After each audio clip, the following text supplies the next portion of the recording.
విశ్వశాంతి కోసం ఒక ఉద్యమం జరగాలేమో, కానీ వివిధ దేశాలు అంగీకరిస్తాయో లేదో తెలియదు. అందరూ మాట్లాడతారు, అందరి మధ్యన సమన్వయం ఉండాలి, ప్రశాంతత ఉండాలి అని. కానీ పిల్లల దాకా విషయాన్ని చేర్చేశారు. చాలా ప్రమాదకరమైనటువంటి విషయం.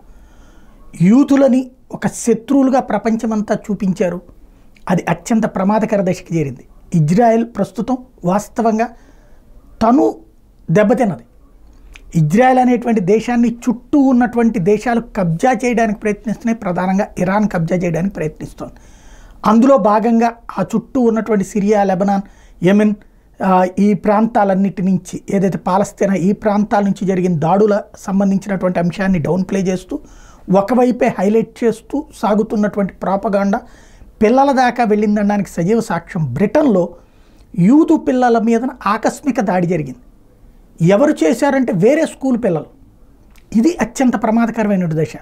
యూదు పిల్లల్ని ప్రత్యేకించి కేకేసి బయటికి ఆడుకోవడానికి అని చెప్పి అక్కడ ఆడుతున్న సందర్భంలో ఒక్కసారిగా దారుణమైనటువంటి దాడి జరిగింది. ఇది పిల్లల వ్యవహారంగా తేల్చేయడానికి వీల్లేదు. ఇదేదో పిల్లల ఆట కాదు జరిగింది. పర్టికులర్గా ప్లాన్డ్ అటాక్ జరిగింది. అంటే యూదులని ప్రపంచమంతా ఒకనాడు వెంటాడి వేటాడినటువంటి తరహాలో మళ్ళీ ఇప్పుడు దారుణమైన పరిస్థితులు, ఆ విషం పిల్లల దాకా చేరిపోయిందన్నటువంటి ప్రమాదకరమైన సత్యం కనబడుతుంది. దీని ముగింపు పలకాలి అంటే ప్రపంచమంతా పూనుకోవాలి. వ్యక్తుల మధ్యన ద్వేషం కాదు, వర్గాల మధ్యన వైషమ్యాలు పెరిగిపోతున్నాయి. ప్రపంచమంతా పెను సవాల్ని ఎదుర్కొంటున్నటువంటిది శాంతి ఎక్కడా, ప్రశాంతత ఎక్కడా అన్నటువంటిది.